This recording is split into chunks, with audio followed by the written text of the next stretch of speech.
Hello, thank you guys for tuning in to this tutorial.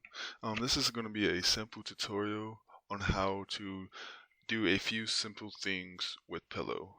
Now, Pillow is a fork of the Python imaging library, and it was created by um, Alex Clark and a few other key contributors. And essentially, what Pillow is it's a great modern tool that allows us um, to open, manipulate, and save many different image files, right? So we can it's very useful manipulating images, right? And setting up Pillow is actually very straightforward.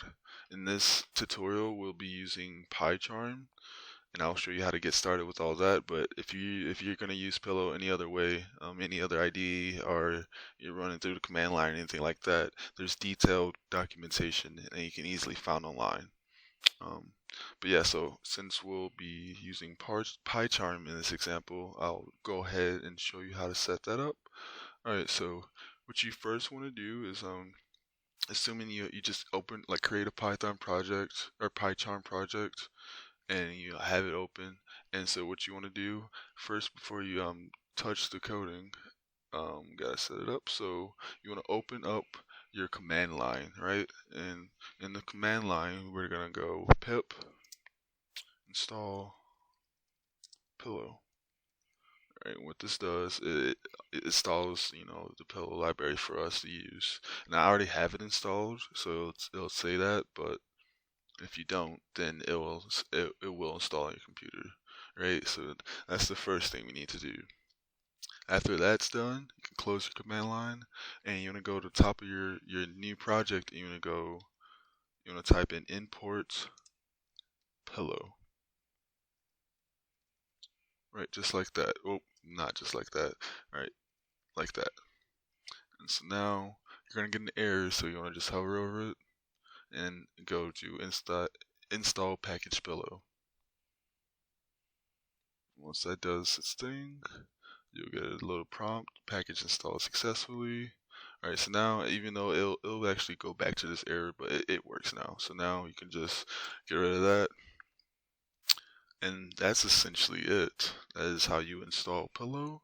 And so now the next step is setting up our directory. So the first thing you want to do is I'm gonna create two new folders.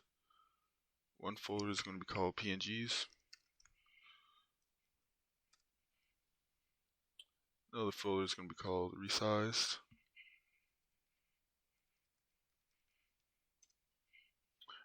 Oh, actually, I actually placed that inside, so let me move that to different folders. And then lastly, I'm gonna paste in the images that we'll be using or manipulating in this tutorial. So paste it. Oh, geez, I copied. Hold on, let me grab those images real quick.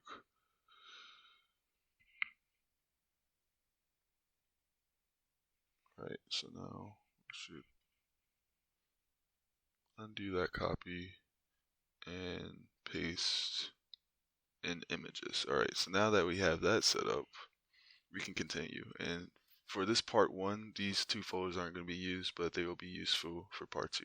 Alright, so now that we have everything set up, here's where we want to start. So we need to import a few libraries to use. So we start with from pil, pil, import, image, and image filter, right? So we're going to utilize both of these, right? And then we will also want to import OS.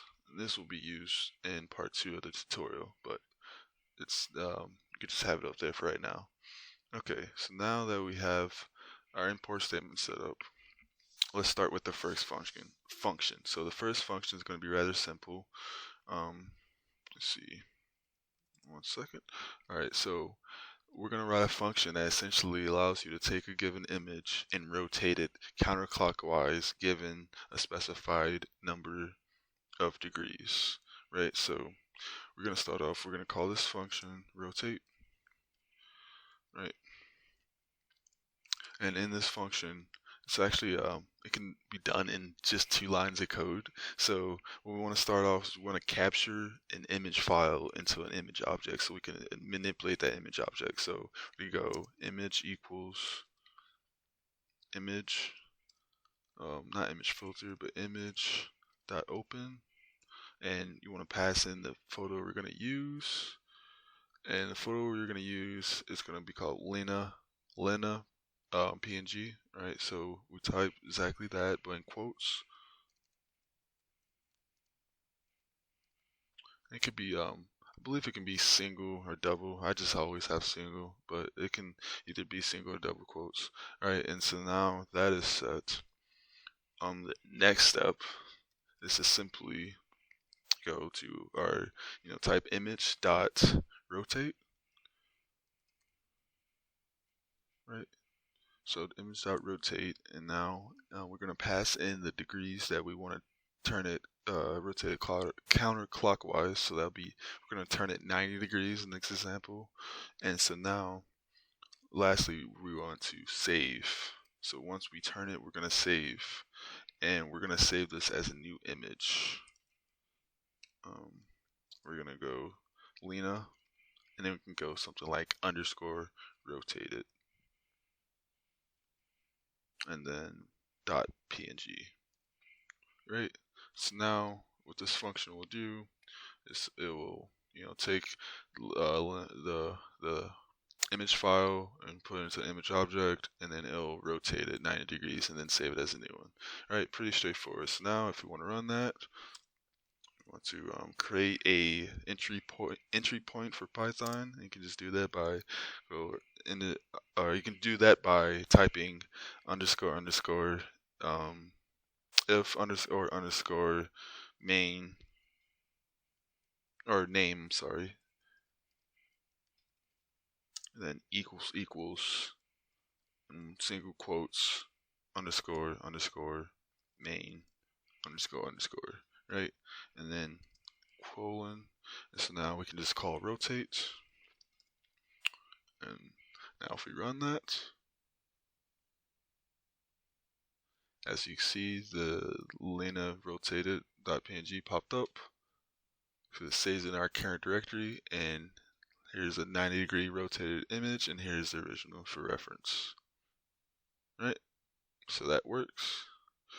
Alright, so now we're gonna implement another function, another rather simple one, but could be useful. Alright, so we're gonna define this function as thumbnail, right?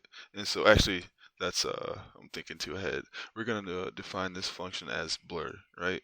And as you can assume, this function takes a given image and it blurs it for us, right?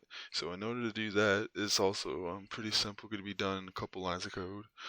First, we're gonna open an image just like we did above, and rotate. So we can take this line, copy, and paste it. All right, so I'm gonna take this image object or create an image object, pass in Lena, and then next we're gonna go image dot thumbnail this time. So, oh, I didn't spell it right. Sorry. And then we're gonna pass in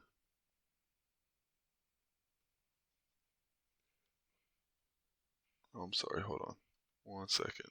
Yeah, I'm thinking far too ahead. Sorry about that. Okay, we're gonna create a new image object, right, to store our blurred image in. Right, so now we're gonna go blurred image, and I spelled blurred wrong. Actually, it doesn't matter. So blurred image equals, and we're gonna go image dot filter,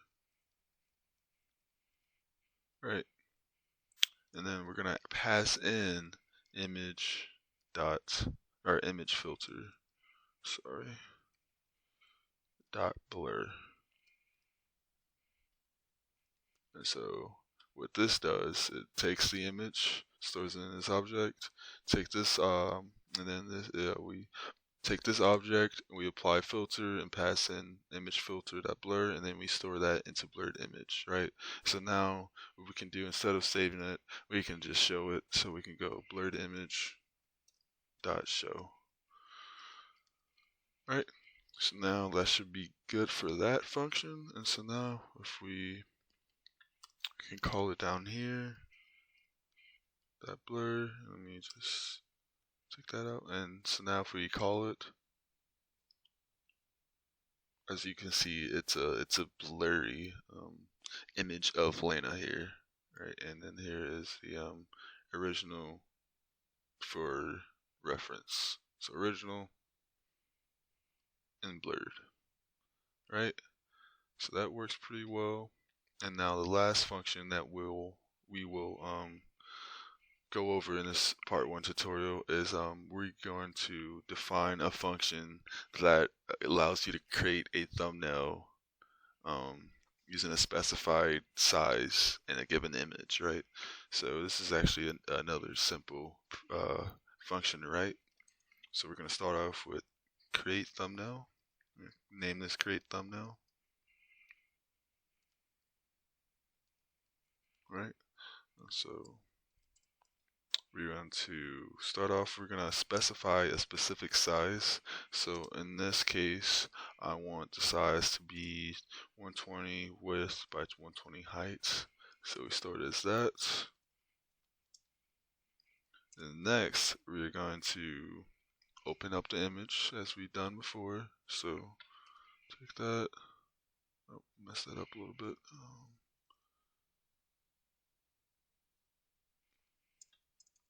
Alright, so take that and place it here. Alright, so now we want to then go to image dot thumbnail. Alright, and we want to pass in our size that we specified. So now pass that in. And lastly, we want to call image dot show. And that will show the image for us. And so now if we go down here and we run this, create thumbnail, it will create a smaller version of our existing picture. So as you can see, this is much smaller than, for example, the original image. Yep, so this is how to create 3 simple and easy functions that can actually be pretty useful. And thank you for watching this tutorial, and be sure to tune into the next one. Thank you.